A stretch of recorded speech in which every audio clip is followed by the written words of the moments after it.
चाची तीजे करते रहे 10 साल तक प्यार पर चाची की नजर थी कहीं और 10 वर्ष पहले इंदौर सारंगपुर शहर ही नहीं छोटे छोटे कस्बों में भी प्रेम प्रसंग के लगातार देखने में आ रहे हैं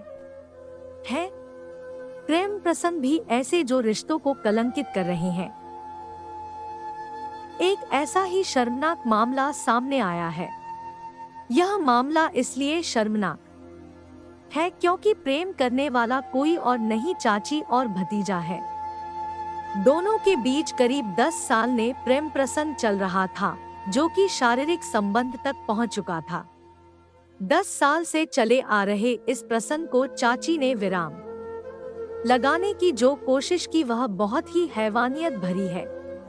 चाची 10 साल से भतीजे के साथ शारीरिक संबंध तो बना रही थी, लेकिन वह उससे प्रेम नहीं करती थी, बल्कि उसकी नजर तो कहीं और थी।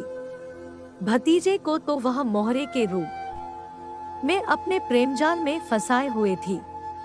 इसके अलावा भी चाची का एक और रूप था जो एक और प्रेमी के मिलने के बाद सामने आया। देवर से थे भाभी के अवैध संबंध। देवर भाभी के अवैध संबंधों की वजह से 2 साल के मासूम की बलि चढ़ गई है।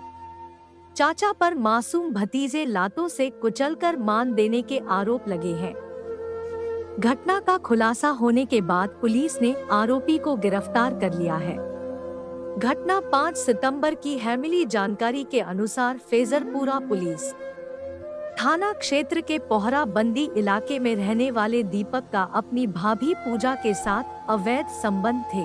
दोनों साथ रहना चाहते थे, लेकिन दीपक अपनी भाभी पर उसके बेटे को अपने बड़े भाई को देने का दबाव बना रहा था, जिसके चलते दोनों के बीच कई बार विवाद भी हुआ।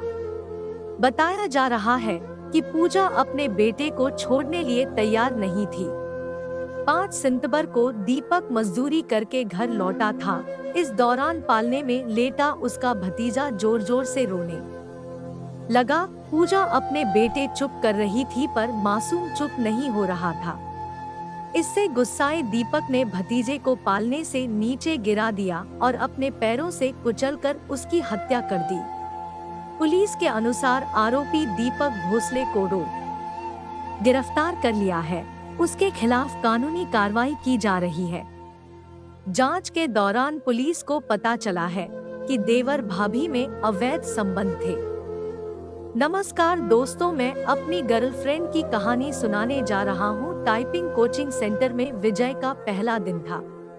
वह अपनी सीट पर बैठा टाइप सीखने के लिए नियमावली पुस्तिका पढ़ रहा था। तभी उसकी निगाह अपने केबिन के गेट की तरफ गई। कजरारे नयनों वाली एक सावली लड़की उसकी केबिन में आ रही थी। लड़की उसकी बगल वाली सीट पर आकर बैठ गई। टाइपराइटर को ठीक किया और टाइप करने में मशगूल हो गई। विजय का मन टाइप करने में नहीं लगा। वह किसी भी हालत में लड़की से बातें करना चाह रहा था। वह टाइपराइटर पर कागज लगाकर बैठ गया।